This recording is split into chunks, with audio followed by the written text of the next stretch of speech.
Prezados irmãos, prezadas irmãs da Prelazia do Marajó e de outros lugares que possa Prezados irmãos, vir prezadas irmãs, nos acompanhar durante essa nossa live mensal de formação permanente, trabalhando neste ano a questão da política a partir do ensinamento social da igreja e a partir daquilo que a gente tem no que nós chamamos, né, de doutrina social da igreja, né? E vamos então dar início a essa nossa conversa de hoje, invocando o Espírito Santo de Deus para que ele possa nos conduzir nessa conversa. E rezemos: Vinde, Espírito Santo, e enchei os corações dos vossos fiéis e acendei neles o fogo do vosso amor. Enviai, Senhor, o vosso Espírito, e tudo será criado, e renovareis a face da terra. Oremos. Deus, que instruíste os corações dos vossos fiéis com as luzes do Espírito Santo, fazei que apreciemos retamente todas as coisas, segundo o mesmo Espírito, e gozemos sempre de sua consolação, por Cristo, Senhor nosso. Amém. Queria também, né, como parte dessa oração inicial, ler um trecho da palavra de Deus do livro do profeta Isaías, no capítulo 33, versículos 14 ao 16. Os pecadores em Sião ficaram apavorados, um tremor tomou conta dos maldosos. Eles dizem: quem de nós poderá se hospedar junto ao calor desse fogo?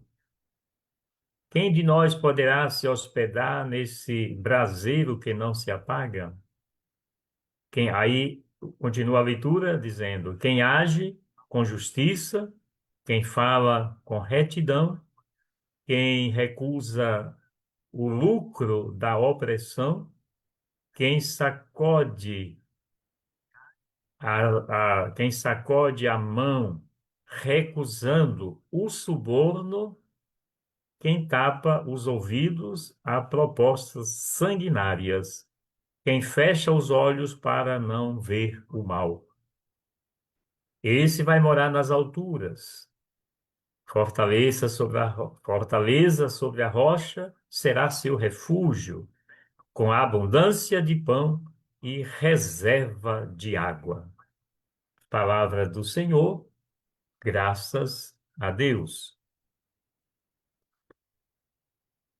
Eu escolhi esta palavra de Deus como parte, né, da nossa oração de abertura da live, porque aqui, entre as respostas que dar às perguntas, quem, né, vai entrar no reino, né, quem vai entrar na luz de Deus, uma das respostas que aqui está no profeta é: quem sacode a mão, recusando o suborno, né, o suborno. Guardemos bem esse versículo 15 do capítulo 33 de Isaías para a temática que nós vamos conversar nesta nossa live.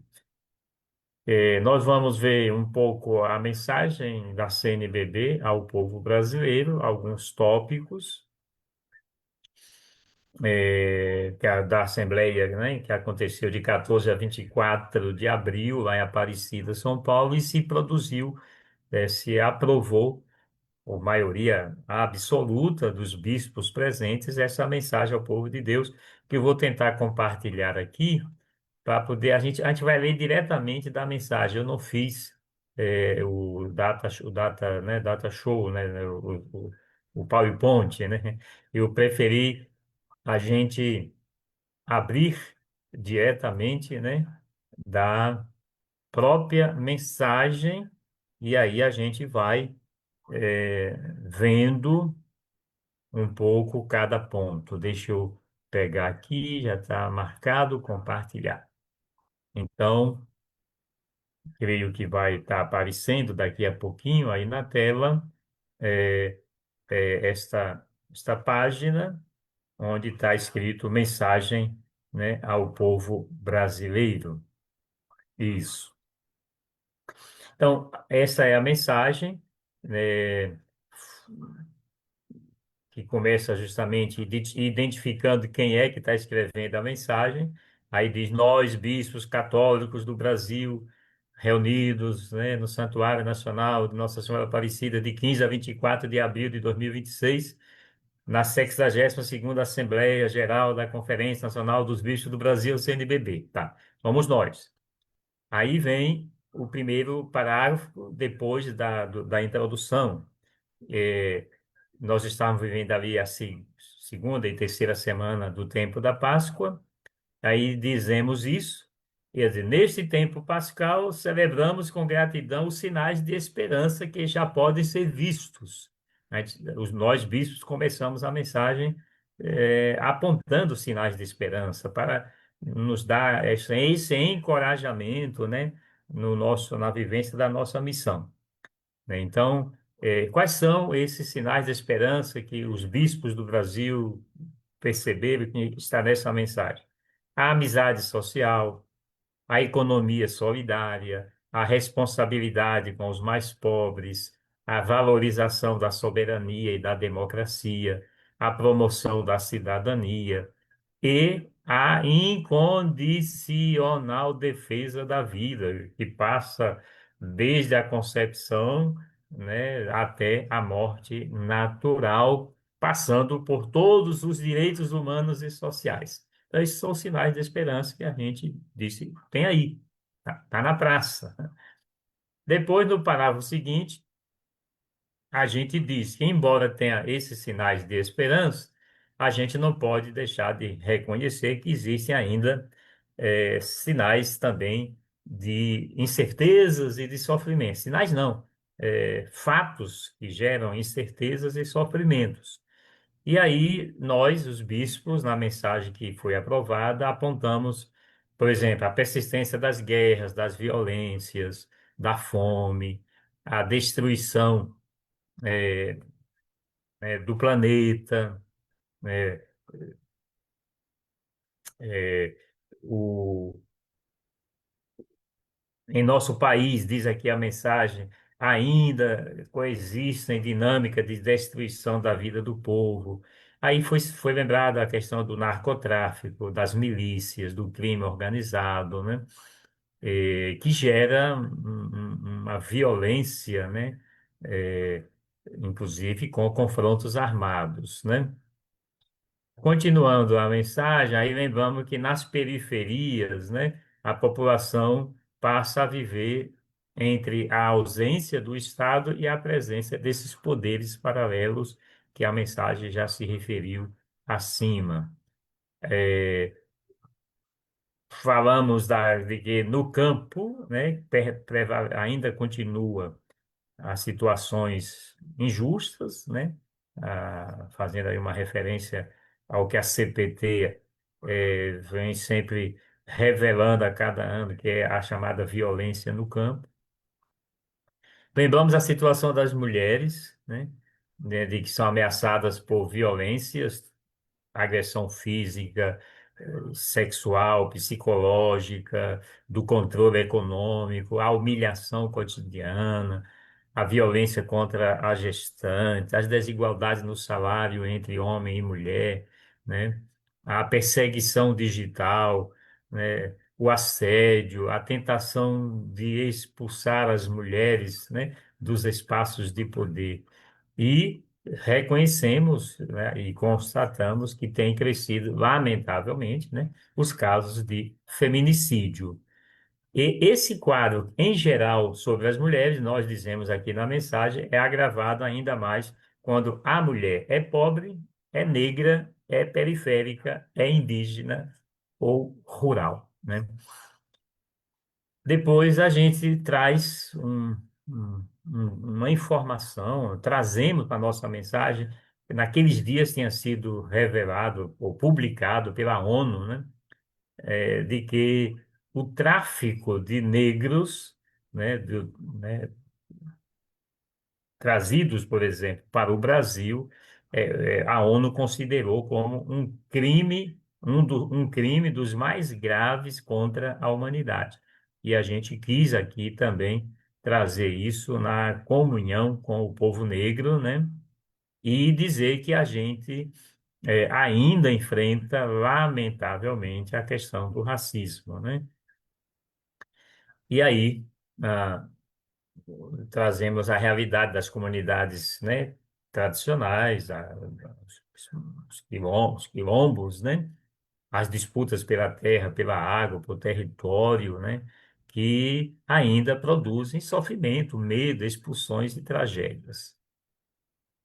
Falamos da grave crise ética, né, na corrupção, que é a ferida mais profunda que a gente considera da nossa sociedade.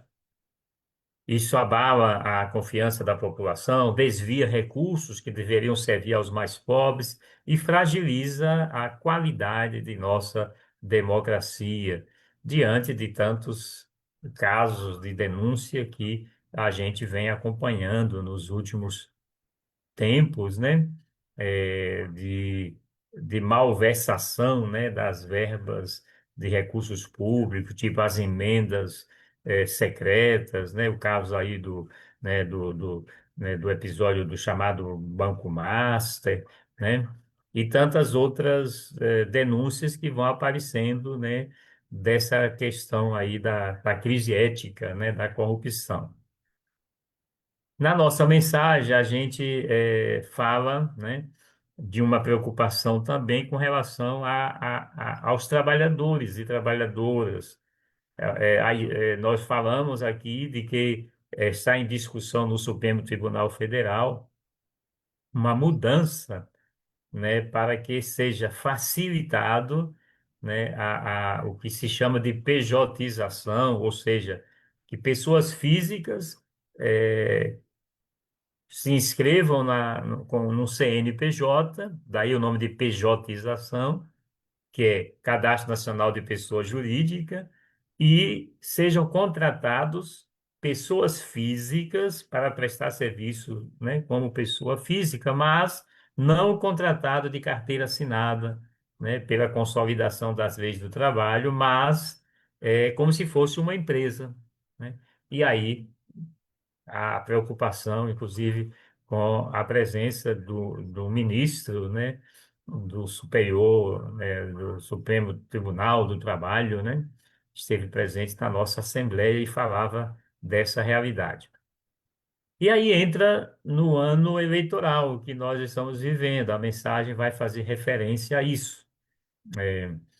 Ainda, né, o ano eleitoral requer de nós uma atenção bem particular, né?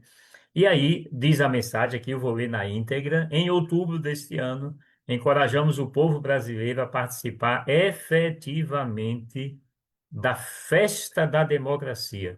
Veja como nós bispos olhamos para as eleições.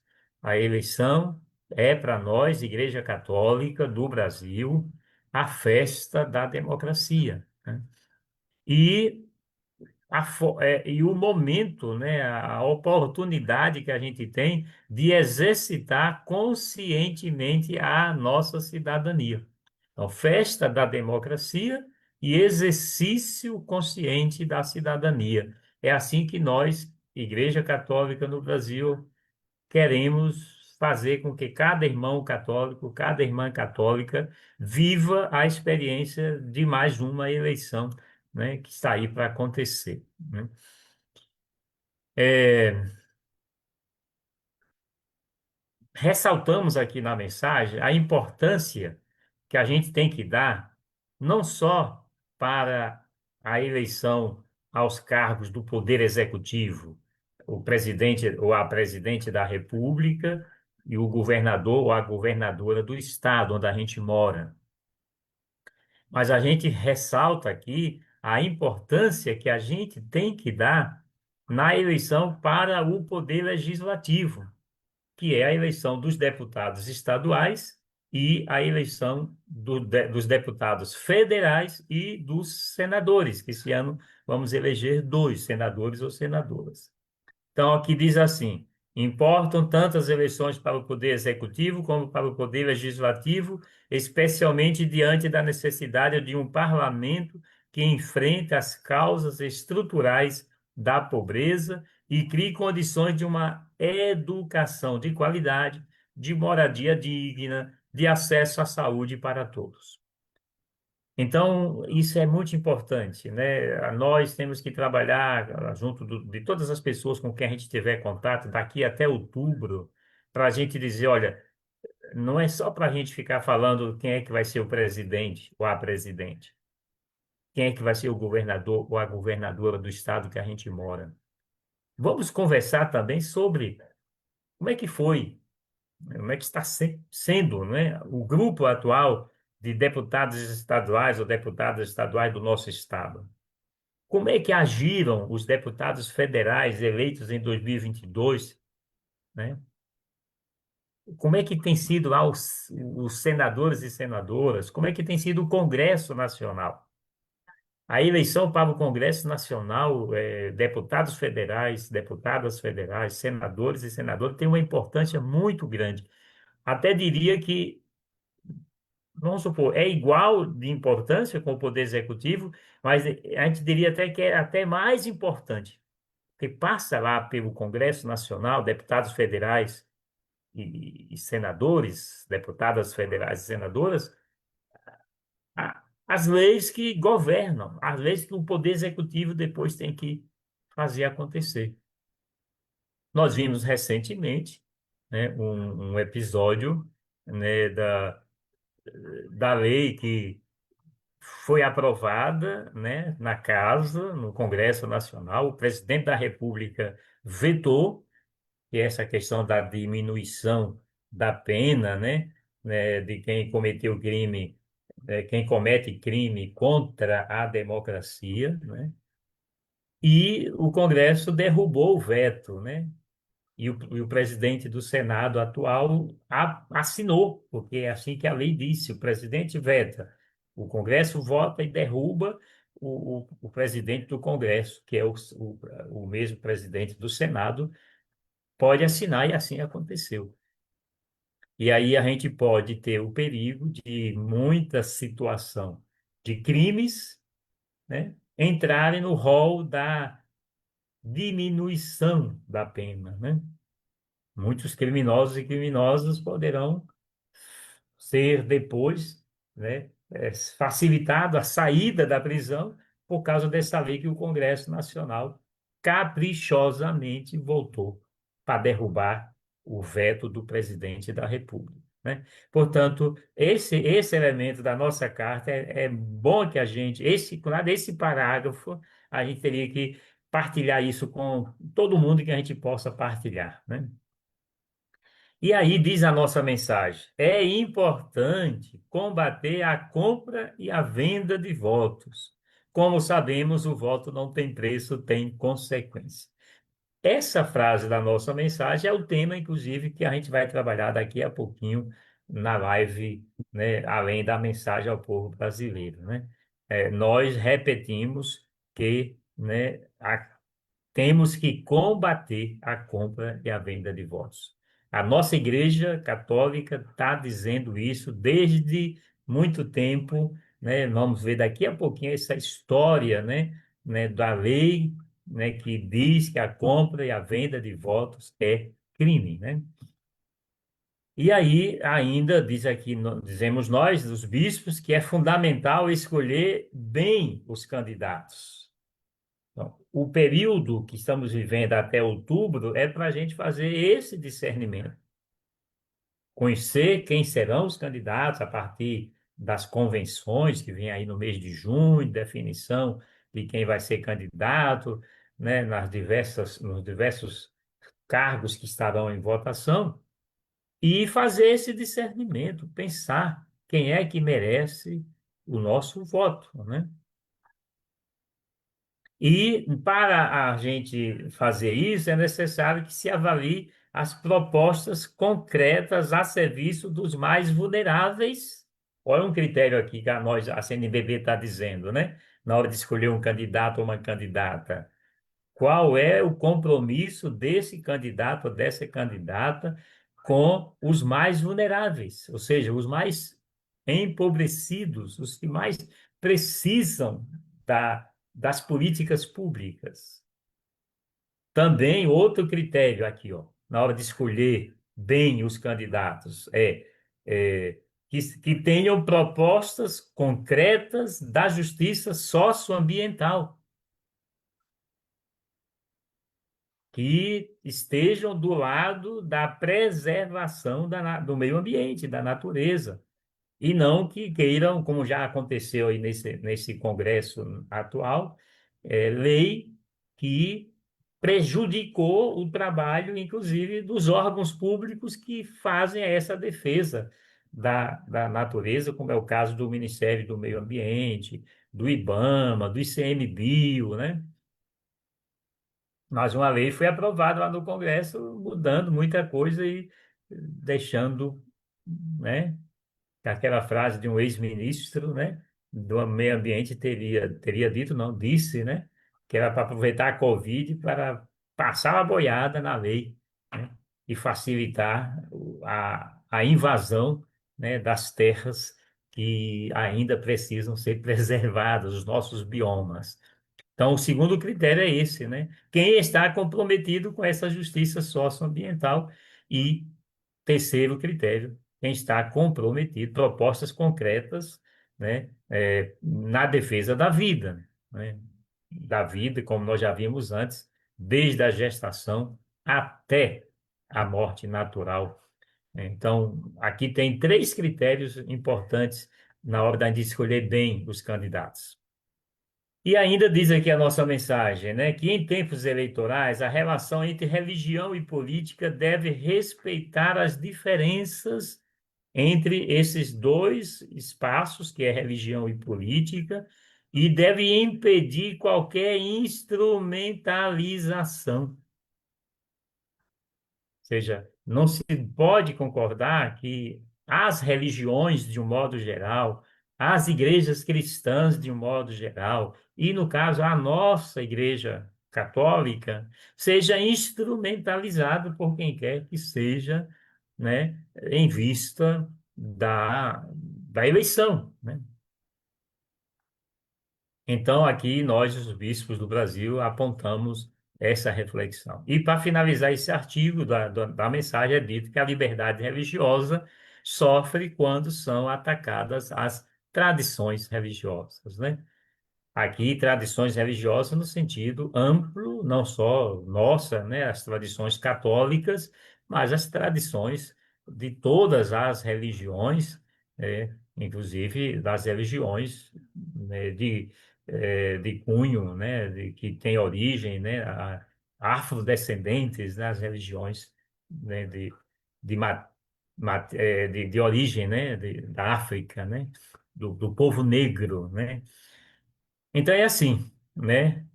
E aí, nesse contexto das eleições, torna-se urgente proteger a verdade dos fatos, a integridade do debate público e a legitimidade do processo eleitoral.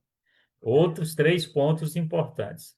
Proteger a verdade dos fatos, então evitar os chamados fake news, o que circula nas redes sociais só para obter voto ou só para prejudicar um candidato, um político que está saindo candidato. Isso nós católicos temos que estar por aí.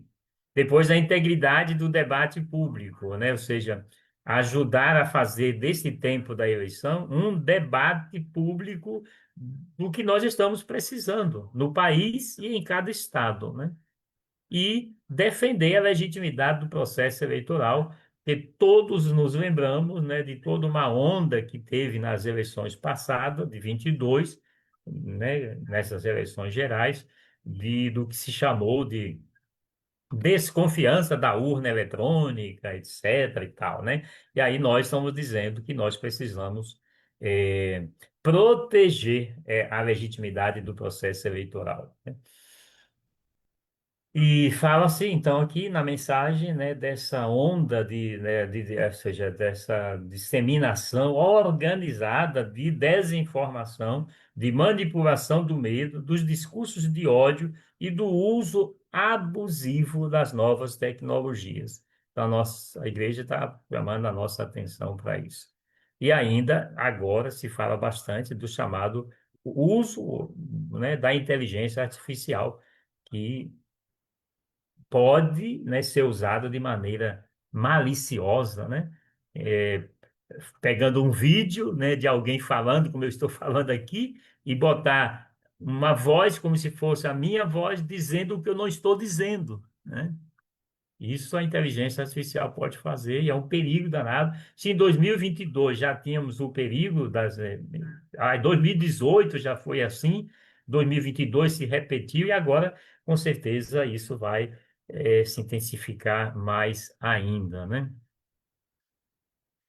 E aqui a mensagem continua e vai falar da questão, né, da crise climática, da importância da gente preservar os nossos biomas, aí vai falar também da necessidade de se dar uma atenção especial aos povos indígenas e às comunidades tradicionais, como é o caso dos quilombolas, dos ribeirinhos, né? Aqui vai se dizer justamente que nenhuma solução legítima poderá ser construída sem escuta verdadeira, participativa e respeitosa, né, desses povos, né, dos povos indígenas né, das comunidades tradicionais, incluindo aí os quilombos e os ribeirinhos. E depois aí já se conclui, né, falando também que somos peregrinos de esperança, a gente não pode deixar que retire de nós a coragem, e diz que nossas alegrias e esperanças são a nossa força, né? E a gente conclui pedindo a proteção da nossa mãe, a Nossa Senhora da Conceição Aparecida. Essa mensagem está circulando já na internet, desde que foi aprovada lá na Assembleia. Nós já postamos aqui nas redes sociais da nossa Prelazia do Marajó, aí nos grupos, né, específicos do Conselho Pastoral, do clero, dos seminaristas, né, da vida religiosa, das novas comunidades. Então, quem tiver dificuldade de acessar, entre em contato comigo, se for o caso, e diga: eu queria receber o arquivo com a mensagem ao povo brasileiro. Bom, encerrando aqui. Aí a gente vai abrir para o tema da Lei 9840, né? A Lei 9840, nós vamos daqui a pouquinho entrar, mas antes de entrar na Lei 9840, eu queria trazer esse artigo 75 do documento do Concílio Vaticano II, o Gaudium et Spes, né, eh, dessa Constituição, né, do Concílio Vaticano II, né, número 75A, que diz assim: lembrem-se, portanto, os cidadãos, ao mesmo tempo, do direito e do dever de usar livremente seu voto para promover o bem comum. É sobre isto que a Lei 9840 de 99 trouxe para nós. E vamos então conhecer essa lei, porque é importante que a gente conheça, é importante que a gente divulgue, é importante que a gente fale dela para a nossa família, para os nossos vizinhos, para os colegas de trabalho, para os colegas da escola, da faculdade, os irmãos das pastorais, grupos, movimentos, comunidades, comissões, tudo que a gente fizer para perguntar. Você sabe que tem a Lei 9840 de combate à corrupção eleitoral? Você já conhece essa lei? E ajudar as pessoas a conhecer. Então, a nossa intenção é essa, para que a gente possa exatamente fazer isso que o Concílio Vaticano II, lá há 60 anos atrás, já dizia para nós, né? Que nós temos, como cidadãos e cidadãs, o direito e o dever de usar livremente seu voto. Nós temos o direito de usar livremente o voto, ninguém pode impedir. A não ser que aí vem as ditaduras que impedem a gente de exercitar o direito de votar. Tem um pouco mais de idade, né, vai lembrar da ditadura implantada no Brasil em 1964, que foi até, né, ali 88, né, até 88, quando, né, né, 85, aliás, né, até 85, quando nós não votávamos para presidente da República nem para governador de estado, né? Então, e a igreja já dizia lá em 60, né, 1965, né, que a gente tinha o direito de votar. E, por outro lado, diz que nós temos o dever de votar. E aqui é um outro ponto que a gente precisa conversar. Nas últimas eleições, fazendo uma análise das três últimas eleições, uma para presidente, uma para a última para prefeita, a penúltima para presidente, a outra para prefeito e a outra para presidente, de 18 para cá, o número de abstenções é muito grande, vai crescendo a cada eleição. Então, tem gente que não está exercendo o direito de votar. É um direito, mas também é um dever. Eu tenho o dever de votar. Eu não posso me omitir. Não votar é omissão. Eu estou fazendo como Pilatos. Eu lavo as mãos e deixo as coisas rolarem de qualquer jeito, né? Foi assim que Pilatos lavou as mãos e mataram Jesus, por causa da omissão de Pilatos. Se a gente se abstém de participar da eleição, a gente está também repetindo o que Pilatos fez com Jesus.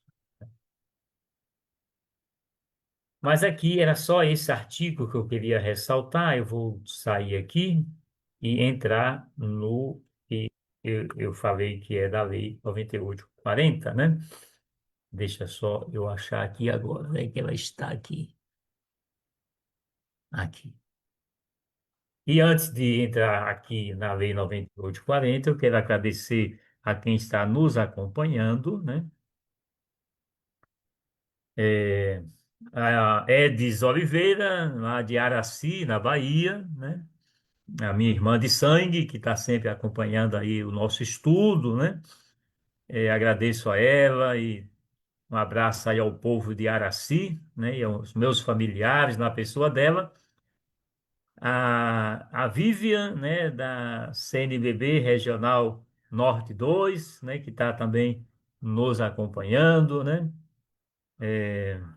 A, a Pascom de Sori, obrigado aí a Pascom de Sori, que está fazendo aí, creio eu, a retransmissão.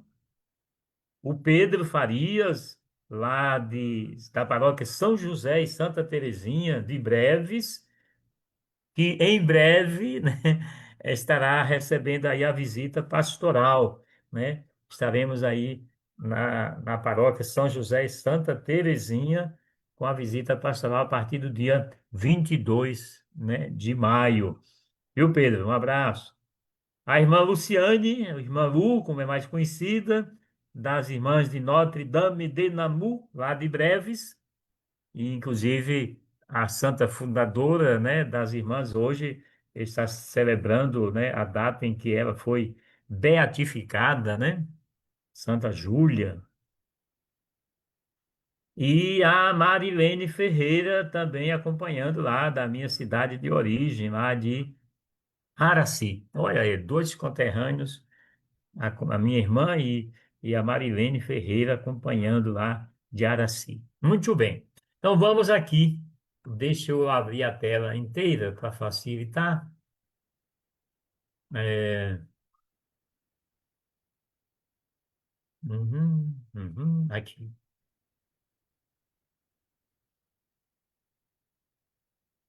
Deixa eu só tirar esse esquema para cá para cima, para cá para baixo. Acho que é melhor para cá para baixo. Pronto. Então, o que é a Lei 9840 de 1999? É a lei que fala, né, que combate a corrupção eleitoral. Vamos conhecer um pouquinho dessa história? Como é que surgiu a Lei 9840 de combate à corrupção eleitoral? E quando se fala de corrupção eleitoral, aí a gente tem que estar sempre lembrando que é a compra e a venda de votos na época das eleições. Isso é corrupção eleitoral.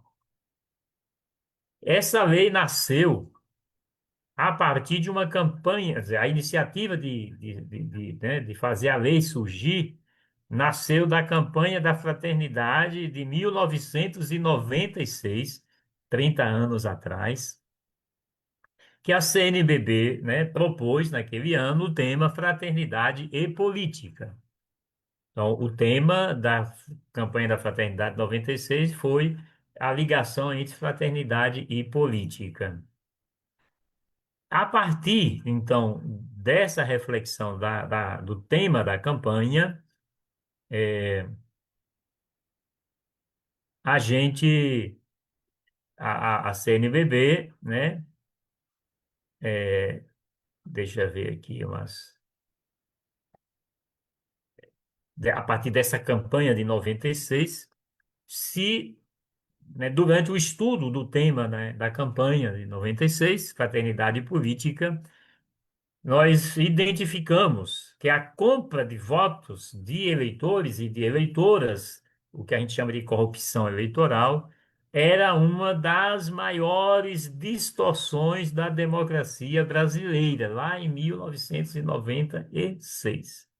Compra e venda de voto, uma das maiores distorções da democracia brasileira. E aí a reflexão foi continuando. Essa compra e venda, mais precisamente a compra, né, de votos, desvirtua o exercício do voto e abre espaço para o abuso do poder econômico, na exploração das carências populares, e essa compra de voto falseia gravemente os resultados de uma eleição. Foi isso que a igreja, a partir da campanha da Fraternidade 96, foi percebendo, né? Que a compra e a venda do voto, né, é, era resultado do abuso do poder econômico. Quem tem dinheiro compra os votos e se elege. Quem não tem dinheiro ou quem é uma pessoa honesta, né, justa, correta, que não quer ser eleito ou eleita a partir da compra de voto, não se elege. Essa é a maior distorção, né, que a igreja constatou naquela época, né? E assim, a reflexão foi continuando e se percebeu que a quantidade de votos comprados junto à população carente e junto à população sem consciência política, porque é bom que se diga que não é só pobre que vende voto, tem gente também com condições financeiras que aproveita, né, para, né, fazer também suas negociatas, né, porque não tem consciência política. A igreja reconheceu naquela época que essa compra de votos era o elemento decisivo em uma eleição. Ela diria o que se colocava na balança para tornar alguém eleito. E aí a igreja foi aprofundando isso. O que é que a gente vai fazer a partir dessa realidade? Aí disse que isso era uma prática perversa. A primeira coisa que a igreja concluiu, a compra e a venda de votos é uma prática perversa. Para quem se elege comprando votos, torna-se muito útil, né, dizia a igreja, manter na miséria e na ignorância política um exército eleitoral de reserva o mais numeroso possível. Porque a cada eleição o político vai lá, dá qualquer coisinha e diz: vota em mim, e está resolvido. Então, uma prática perversa. Compra e venda de votos numa eleição, a gente pode dizer para todo mundo. é uma prática perversa. E para quem, né? Deixa aparecer, né? Dado esse contexto que eu acabei de falar, aí começou-se a pensar, né, numa utilização de um mecanismo que a Constituição brasileira, aprovada em 1988, abriu, né, que é a chamada Iniciativa Popular de Lei. O que é isso? É quando os cidadãos, as cidadãs, fazem um abaixo-assinado e encaminham um projeto de lei para a Câmara de Vereadores, para a Assembleia Estadual, né, Assembleia Legislativa Estadual e para o Congresso Nacional, pedindo que uma lei X seja aprovada, seja a razão que queira se dar àquele projeto de lei. A igreja, sabendo que tinha essa abertura na nova Constituição, disse: não, então vamos fazer isso. Vamos mobilizar a sociedade civil junto conosco, com a igreja, para a gente conseguir o número de assinaturas suficiente. E naquela época não tinha a facilidade de hoje de um abaixo-assinado virtual, né? Lá em 1980, né, 1997, 90, quando a ideia foi surgindo, né? Era mesmo no papel. Não sei se alguém está vendo, ouvindo a gente ou vai ouvir, participou daquela época. Eu dei lá a minha assinatura, né, quando essa situação estava circulando, né? A gente contribuiu, inclusive, na paróquia onde eu estava atuando como padre, lá em Vitória da Conquista, na Bahia, para que a gente divulgasse isso ao máximo, né, para a gente obter assinaturas, né, para que esse projeto de lei pudesse ser aprovado. Então, gravemos bem esse nome, Iniciativa Popular de Lei. Você aí no seu município pode reunir um assunto que tem urgência de ser aprovado na Câmara de Vereadores com 1% de assinaturas do número de eleitores, né, nem dos moradores, é do número de eleitores, se pode mandar os projetos de lei para a Câmara, como para a Assembleia Legislativa do Estado, como para o Congresso Nacional.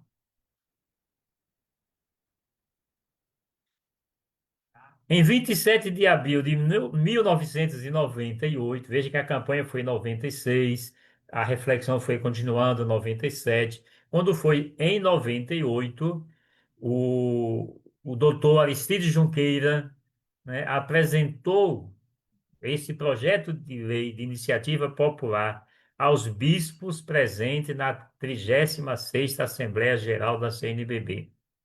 E os bispos católicos daquela época decidiram aprovar essa ideia e, a partir dali, começou-se, então, toda uma campanha para coletar assinaturas para que o Congresso Nacional pudesse aprovar uma lei que considerasse a compra e a venda de votos um crime.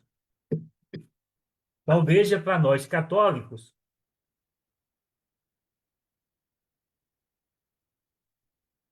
como é importante a gente conhecer essa história. A Lei 9840 de combate à corrupção eleitoral nasceu a partir de uma campanha de fraternidade da nossa igreja. Então, como é que pode um católico ou uma católica vender seu voto? Se nós, a Igreja Católica, pedimos ao Congresso Nacional que fizesse uma lei dizendo que é crime, né? É contradição, é contraditório, né? Mas vamos lá aqui.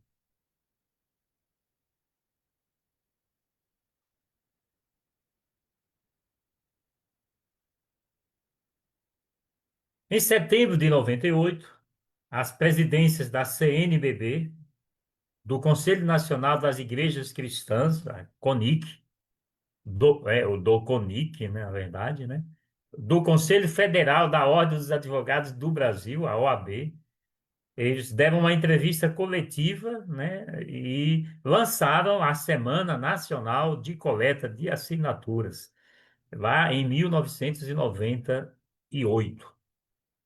Depois dessa coleta nacional de assinaturas, já no ano de 1999, foram aderindo a esta campanha de coleta de assinaturas várias organizações e pastorais da nossa igreja. Por exemplo, eu trago aqui a Pastoral da Criança, a Caritas, né? Fizeram um jornal, né, em prol da campanha de assinaturas, pedindo para que todo mundo pudesse assinar.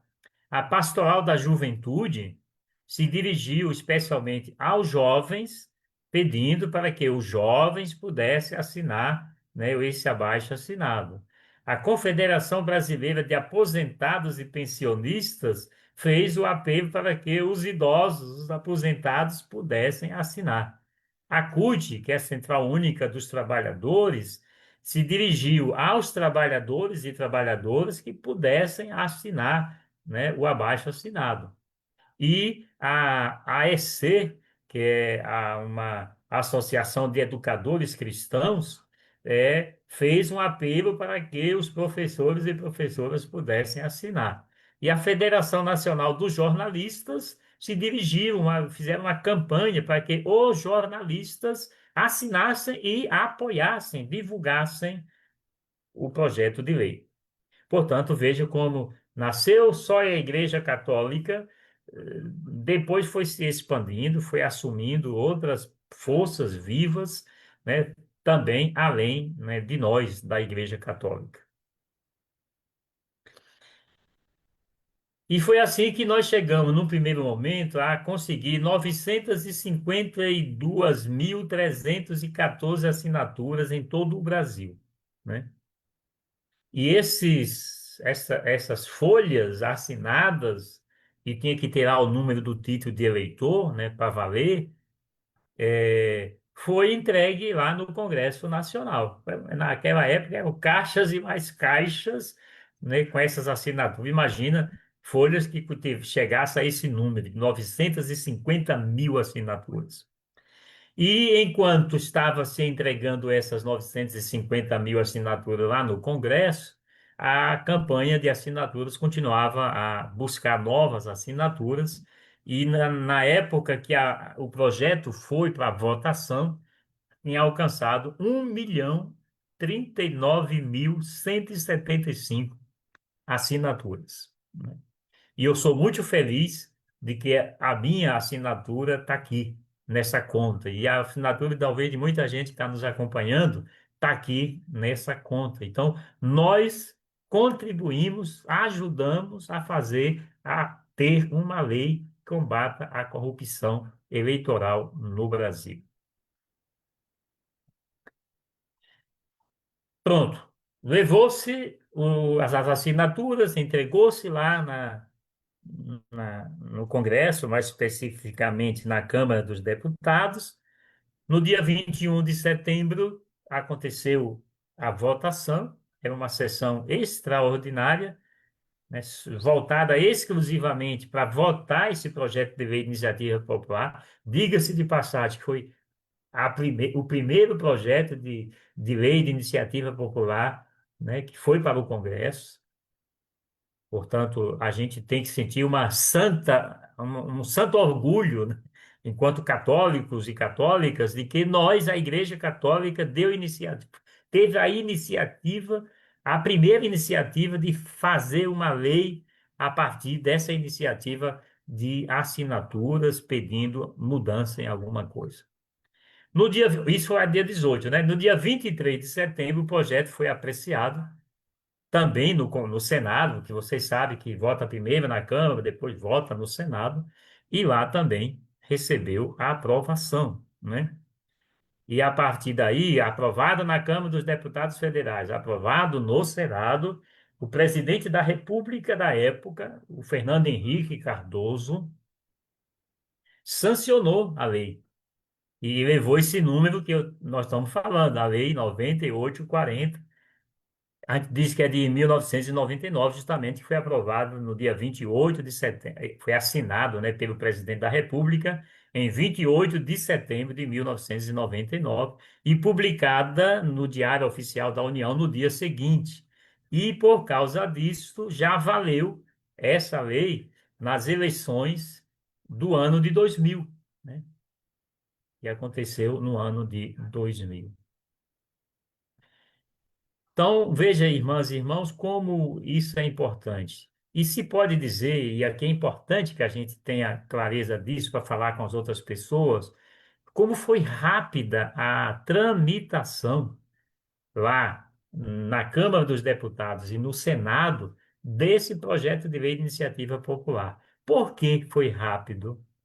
Pela força do próprio movimento, das forças que se envolveram para conseguir as assinaturas e da quantidade de assinaturas e de todos os estados do Brasil, né?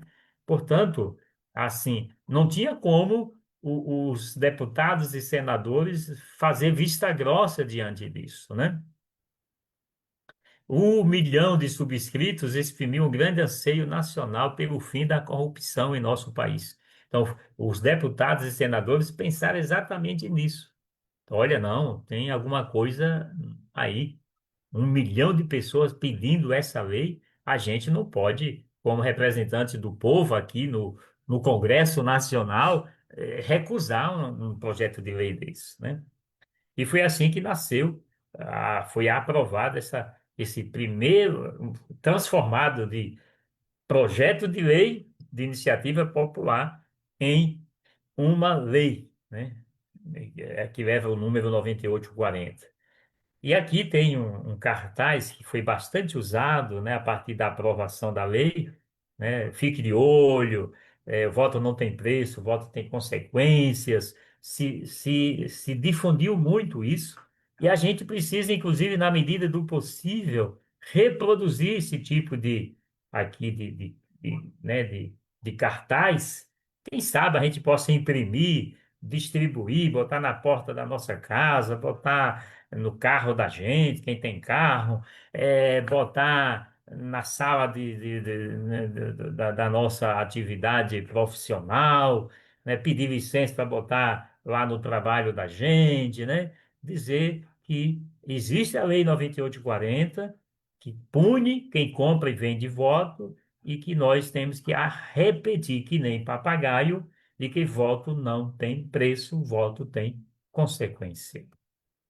Aí um outro cartaz que foi feito na época da divulgação, né, para a lei tornar conhecida, vamos combater a corrupção eleitoral. Então, acho que é compromisso meu de bispo, é compromisso dos padres, é compromisso dos seminaristas, é compromisso das religiosas e religiosos, é compromisso de quem é consagrado nas novas comunidades, dos leigos e leigas, né, de todas as pastorais, grupos, movimentos assumir esta campanha, porque ela é nossa. A Lei 9840 é uma filha da Igreja Católica.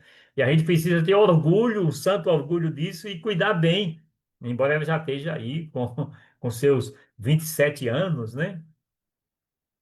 Mas a gente precisa dizer: essa filha é nossa. E temos que fazê-la conhecida, amada e também cumprida, né? Praticada. Aí mais uma outra chamada que começou a se fazer a partir da aprovação da lei, vamos acabar com a corrupção eleitoral. Acho que esse teria que ser um compromisso de fé. O católico, a católica teria que ter esse compromisso de fé. Vamos acabar com a corrupção eleitoral. Aqui tem dados da Lei 9840, o artigo 1º, né, da lei diz, alterava uma outra lei já existente, né, que era a 9.504 de 97, com essa mudança. Constitui captação de sufrágio é voto, né, vedada por esta lei. O que é vedado pela Lei 9840, que é caracterizado como crime? O candidato ou a candidata doar, oferecer, prometer ou entregar ao eleitor ou à eleitora com o fim de obter-lhe o voto, bem ou vantagem pessoal de qualquer natureza, inclusive emprego ou função pública. Então, se um candidato, uma candidata aborda um eleitor, uma eleitora e promete, né? E doa, e oferece, e entrega, inclusive aquela famosa promessa: se eu ganhar, vou arranjar um emprego para você, ou para sua esposa, para o seu esposo, ou para o seu filho, ou, né? Isso caracteriza, pela Lei 9840 de 99, um crime eleitoral e, portanto, a pessoa que fizer isso pode ser punido, né? E isso vale, atenção, isso aqui é importante, né? Essa observação, ou seja, essa criminalização dessa abordagem das pessoas, oferecendo qualquer coisa para votar, ou nele mesmo, ou nela mesma, ou em alguém que a pessoa está fazendo a campanha, começa quando há o chamado registro da candidatura. Tem as convenções, determina quem serão os candidatos e candidatas, registrou isso no TSE, no TRE, né? E pronto, a partir dali, se um candidato ou uma candidata abordar alguém com essa linguagem, a gente pode, obtendo a prova, né, dessa abordagem, denunciar, né? E se isso acontecer, se houver a prova, a denúncia é constatado por prova que houve essa abordagem, esse crime, há uma multa, o candidato vai pagar uma multa e vai ter o seu registro cassado, se for antes da eleição, vai ter o diploma cassado se for depois da eleição, né? Antes de dele assumir. E se tiver já assumido o cargo, vai ser cassado do mesmo jeito, né? Vai ser cassado do mesmo jeito. Minhas irmãs e meus irmãos, a grande questão que fica para nós, católicos, católicas, falando aqui para nós, é esta aqui. Quem financia a compra de votos? Essa é uma pergunta que a gente tem que fazer a nós mesmos e ajudar outras pessoas a fazerem. Quem financia a compra de votos na época de uma eleição? De onde vem o dinheiro usado, né, na compra de votos? Essas duas perguntas nós não podemos deixar de fazer e ajudar as pessoas também a se perguntar. E nós temos uma resposta, e nós poderemos dar essa resposta. Com certeza absoluta, não está escrito aqui, mas a gente pode botar aí, com certeza absoluta, não são recursos limpos, oriundos do patrimônio do candidato ou da candidata, que vai usar para comprar voto. Não é. Ninguém vai tirar uma poupança que tem para comprar voto, porque não sabe se vai ser eleito ou eleita, mesmo comprando voto. Então não vai arriscar. Não vai vender um carro, uma moto, uma casa para poder pegar esse dinheiro e comprar voto. Não faz isso. Então, dinheiro que compra voto não é dinheiro considerado um recurso limpo. E se não é um recurso limpo, vai ser o quê? Vai ser, então, um dinheiro sujo, ilegal e desonesto. Quando alguém aborda outra pessoa para comprar o voto, esta pessoa que está com esse dinheiro que pode comprar o voto de alguém, a fonte desse recurso é uma fonte suja, é uma fonte ilegal e uma fonte desonesta.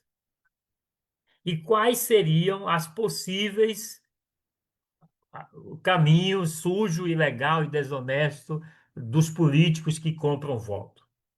Primeiro, desvio de dinheiro público. pegam dinheiro público e não faz aquilo para o qual aquele dinheiro público veio. Aí vem as famosas emendas parlamentares e ainda para piorar, né, quando criaram, né, recentemente, há alguns anos atrás, né, o famoso emenda parlamentar secreta, né, que o deputado, o senador manda o dinheiro e ninguém sabe para onde. Ninguém sabe quem é que vai usar aquele dinheiro e para que é que vai usar aquele dinheiro. O Supremo Tribunal Federal, através do ministro Flávio Dino, está apertando um pouco o cerco para que essa liberdade, entre aspas, dada aos políticos, né, de usar essas emendas secretas, seja finalizada, acabadas, não tenha mais isso. É dinheiro público, precisa de explicação. É dinheiro público, todo mundo precisa saber de onde veio e para onde vai e o que é que fez com aquele dinheiro que foi.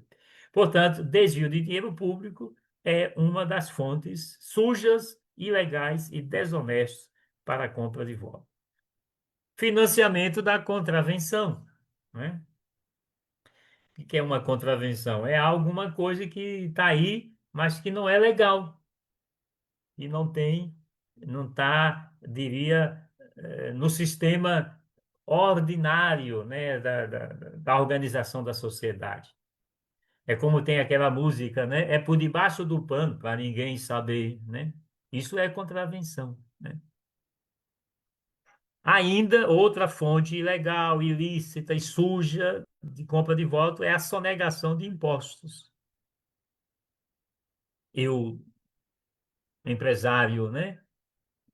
Sonego o imposto, e esse imposto que eu soneguei, ou eu mesmo, né, saio candidato e uso para comprar votos, ou eu vou financiar a campanha de alguém que me interessa, principalmente aí no âmbito do mundo da indústria, do comércio, né, das empresas de serviço, assim por diante.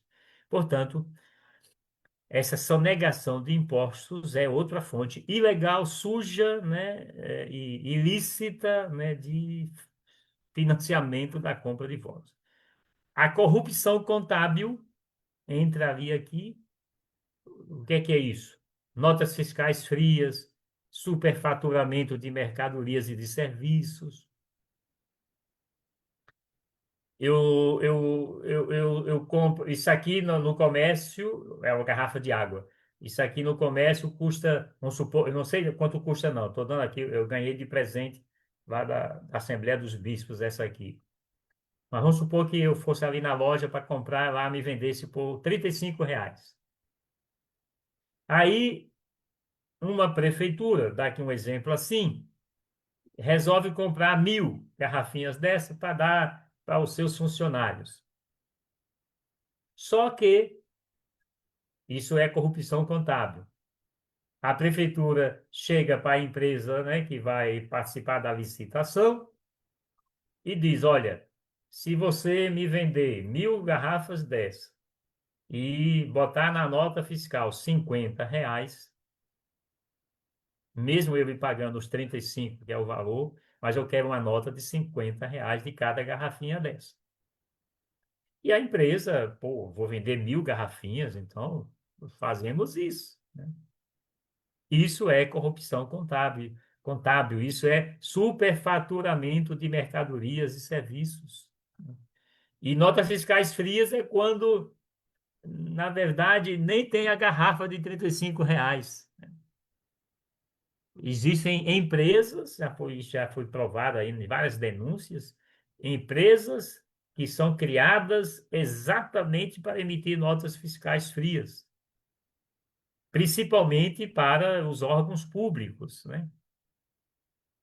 Para dizer que prestou um serviço de pavimentação na avenida tal, quando a gente chega lá, a avenida está toda esburacada, né? Mas está lá a nota fiscal de R$ 100.000 de uma empresa dizendo que recebeu da prefeitura de tal lugar e, na verdade, não existiu. Esses R$ 100.000, que tem lá uma nota fiscal para comprovar a despesa contábil, esses 100 mil fica no caixa 2 e vai para a compra de votos na época da eleição. Entendeu, meus irmãos e minhas irmãs, como a compra de voto é algo fedorento, nojento, criminoso e, na linguagem da fé, pecaminoso, né? Então, a conclusão que se pode chegar, a compra de voto é ilegal pela lei 9840, que diz que é ilegal, e é ilegal pelas fontes de financiamento. Ou seja, essas origens que eu disse aqui, e que podem existir outras. Eu falei aqui de algumas, mas a gente pode descobrir tantas outras. Portanto, a compra de voto é crime. É o que diz a Lei 9840. E se é crime pela lei e alguém pratica isso, compra votos, quem compra voto é, portanto, criminoso ou criminosa. Não tem outro adjetivo para se dar, né? Quem compra voto comete crime. E quem comete crime é criminoso, é criminosa, né? Então, isso aqui, para nós, né, cidadãos de bem, cidadãs de bem, não dá para a gente entrar nessa dinâmica de apoiar criminoso e criminosa para se eleger para qualquer cargo eletivo, né? Não dá para nós, né, cidadãos de bem, cidadãs de bem, eh, vender o nosso voto ou apoiar e até votar em alguém que a gente sabe que está comprando voto. Ah, eu não vendo o meu voto, mas eu vou votar nesse candidato porque eu quero votar nele. Mas eu sei que ele está comprando voto. Se eu sei que ele está comprando voto, eu não posso votar. Quem é de bem, quem é cristão, quem é católico, né? Não. Comprou voto é criminoso, é criminoso, eu não me misturo com. Né? É o que diz o profeta Isaías na leitura bíblica que nós fizemos lá do capítulo 33, né? Quem sacode a mão recusando o suborno. Vender voto está aqui, igual o que está no profeta Isaías. É suborno e, portanto, também é pecado na linguagem da fé. Se é crime para a sociedade civil, é pecado para o âmbito da fé cristã católica. Portanto, o que é que a gente quer dizendo, falando da Lei 9840? É motivar a nós a viver aquilo que o Concílio Vaticano II disse que nós apresentamos aqui, é, a gente assumir esse direito de votar e esse dever de votar livre, é a palavra que aparece lá. Então, e repete aqui: o voto precisa ser livre. Ninguém pode obrigar outra pessoa a votar em ninguém. Na hora que a gente vai votar, só está lá eu, vamos dizer assim, a urna eletrônica, eu e a urna eletrônica.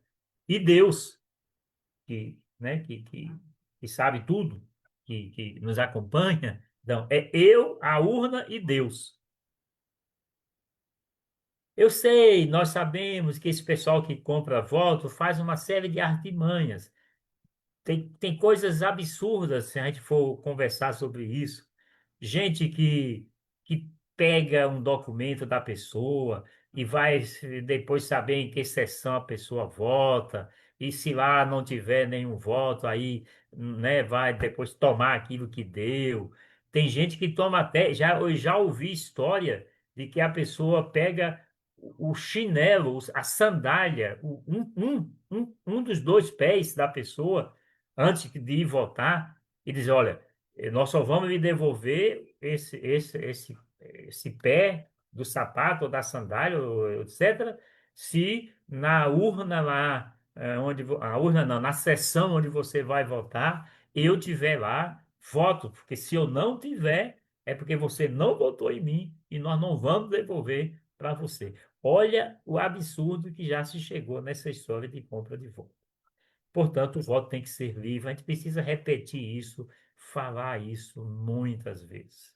Ninguém deve votar em quem a gente não quer, né? Ninguém pode obrigar ninguém a votar em ninguém, nem o prefeito, nem o vereador, nem o deputado, nem o governador, nem o presidente da República, nem o ministro do Estado, nem o secretário do município, nem o bispo, nem o padre, nem a freira, nem o coordenador da pastoral, nem o coordenador da comunidade, nem o ministro extraordinário da Eucaristia, nem o catequista, nem ninguém poderá dizer: você tem que votar em tal pessoa, né? O voto é livre. O voto, o convite é para a gente votar de modo consciente, aquilo que a mensagem ao povo brasileiro, a igreja já falou na sua mensagem, é pensar bem, né? Discernir bem qual é o melhor projeto, né? Para nós. Isso é voto consciente. Eu vou votar nesta pessoa porque eu acredito que esta pessoa vai realizar o melhor para nós, para o Estado, para o país, agora na eleição desse ano. Isso é voto consciente. E voto com responsabilidade. São as três características, né, cristãs do voto. E a terceira é votar com responsabilidade. Eu não posso brincar de votar, né? Ah, eu digo isso, gente, porque vocês sabem que já teve eleições aí e as pessoas votaram assim, por brincadeira, elegeram pessoas assim para mesmo avacalhar, né, vamos dizer, a eleição, né? Então, a gente não deve brincar na hora de votar. É coisa séria, é coisa importante, né? Não se deve votar. É outra coisa que caracteriza, né? Tem que estar bem aqui presente no voto com responsabilidade. Eu não posso votar assim. Eu não gosto de Beltrano, por isso eu vou votar em Cicrano, porque eu quero derrubar Beltrano. Eu não posso votar assim, senão eu estou votando de maneira irresponsável. Eu não vou votar em alguém só para não deixar que outro se eleja no sentido, né, do ódio, da raiva que eu tenho por alguma pessoa, algum partido, algum projeto, né? Eu tenho que votar dizendo, não, eu escolho esse candidato ou essa candidata porque eu vejo nele ou nela uma pessoa de bem, uma pessoa comprometida com a vida da comunidade, que a vida inteira foi alguém doado para o povo e que agora está se colocando para disputar uma eleição, né? Ou uma reeleição, ou mudando de era deputado estadual, agora vai para federal, era federal, vai para o Senado, e assim por diante, né? Então é isso, gente, que a gente quis trazer nesse dia de hoje, né?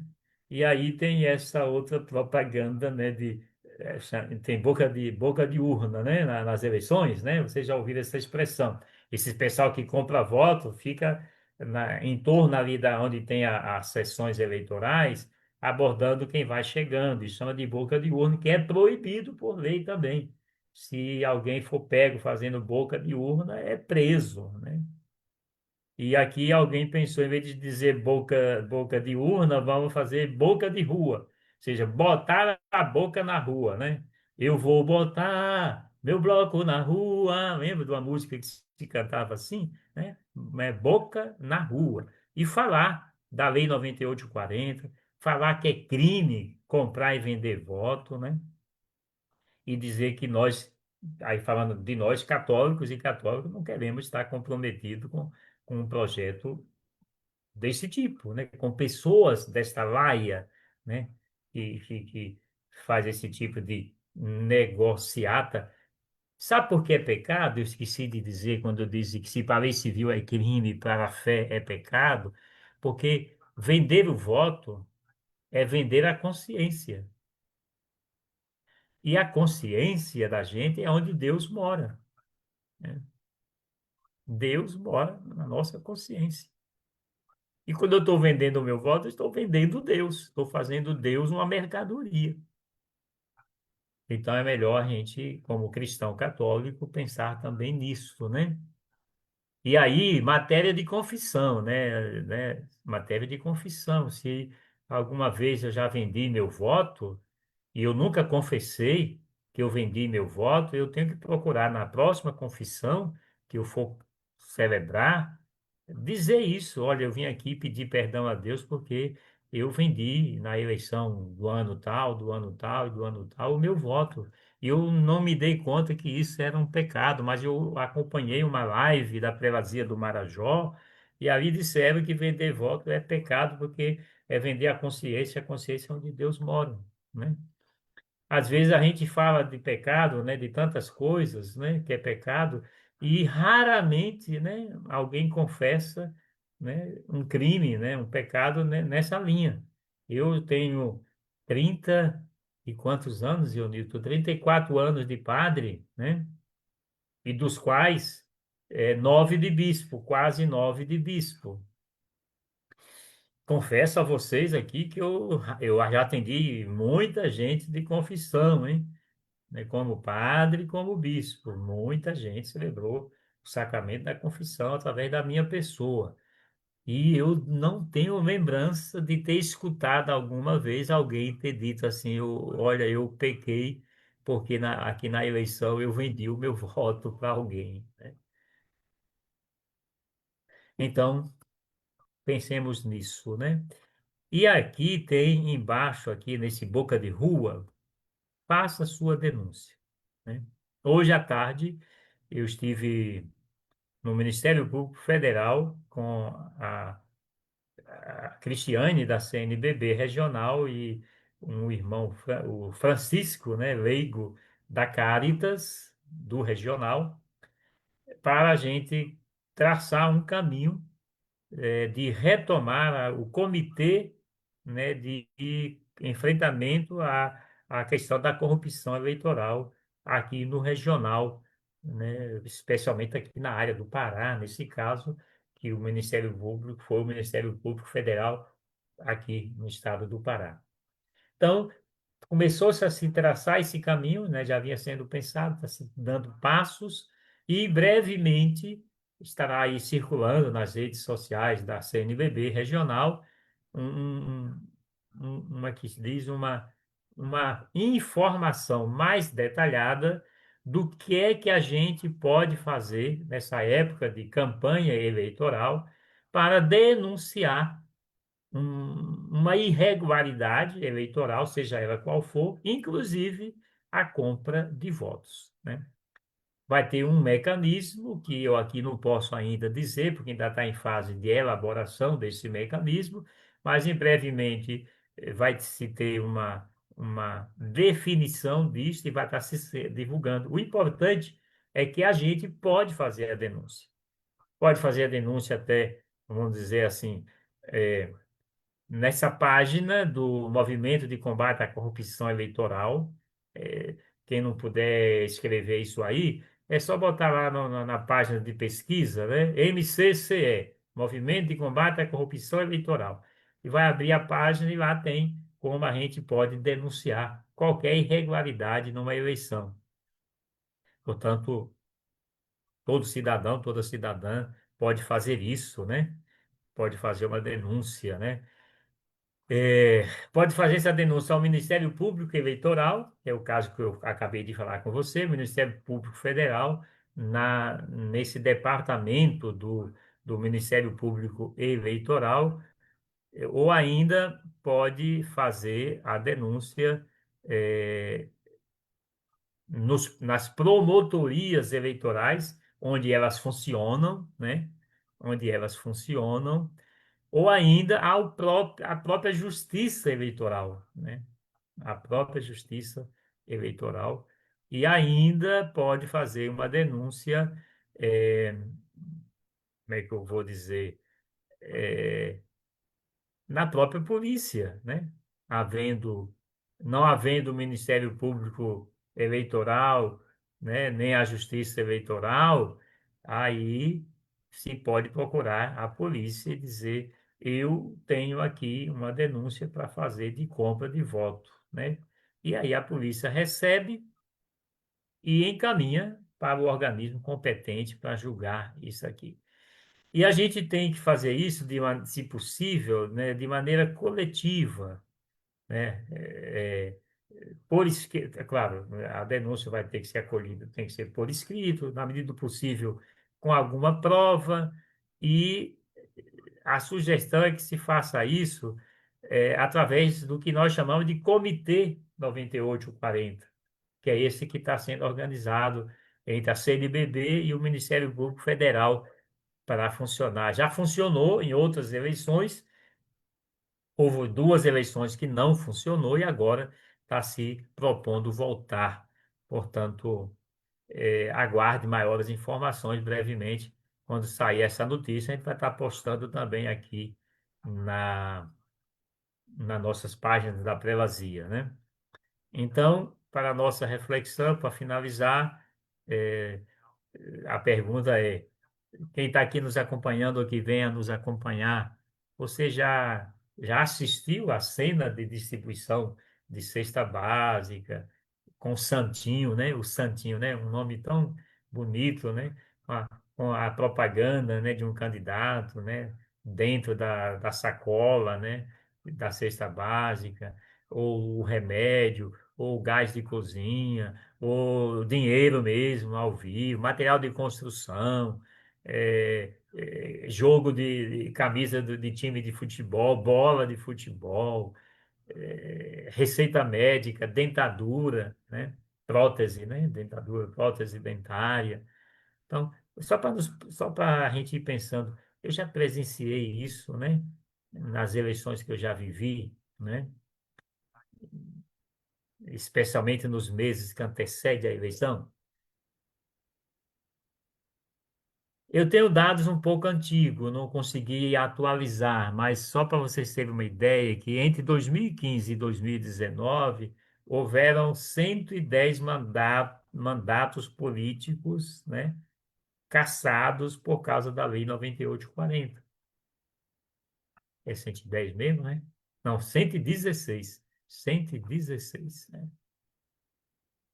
E 93 prefeitos, ali naquele período 215, 2015 a 2019, 93 prefeitos e vices foram condenados à perda, né, também dos seus mandatos por causa desse abuso da compra de votos.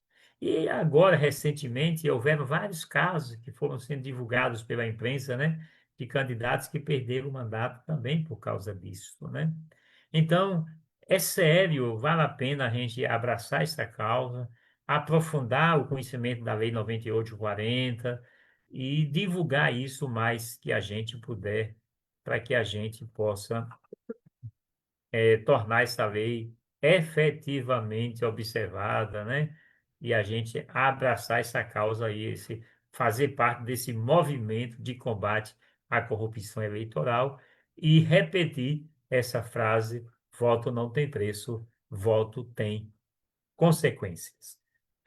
Então, vamos ver aqui até onde eu registrei a presença, né?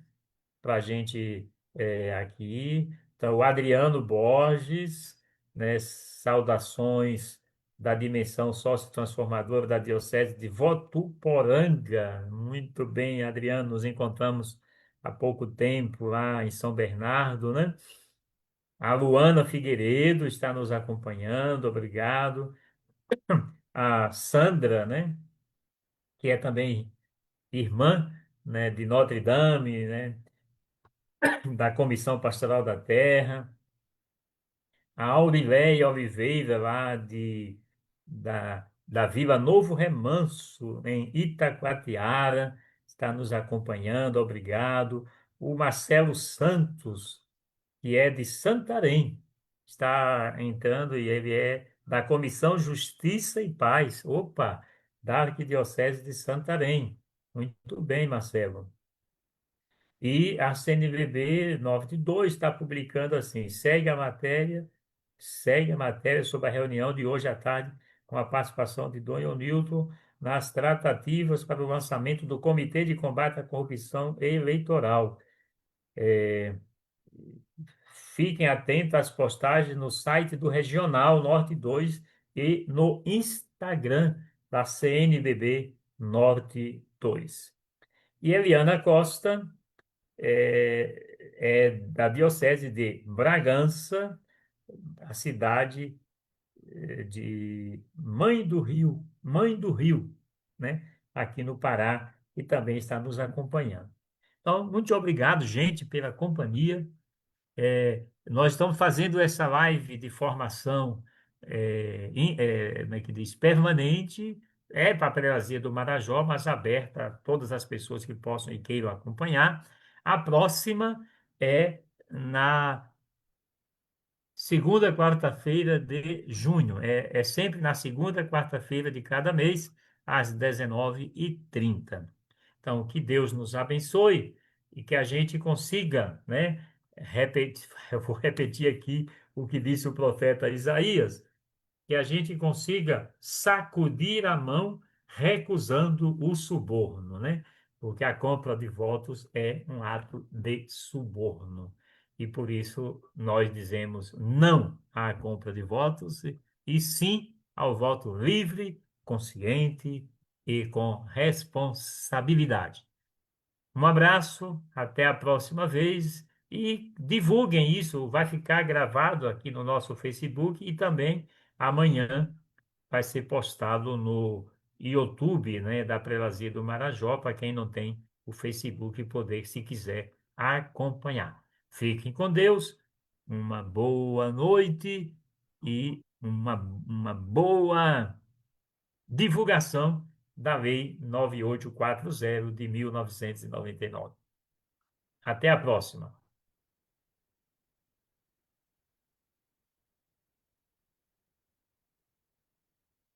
Aqui também, ainda antes de despedir, registrar a presença do Daniel, né, o nosso seminarista que está fazendo estágio pastoral em Melgaço, e a Rose Aragão, do Conselho Nacional do Laicato do Brasil, que está nos acompanhando, e é aqui do Laicato do Regional Norte 2.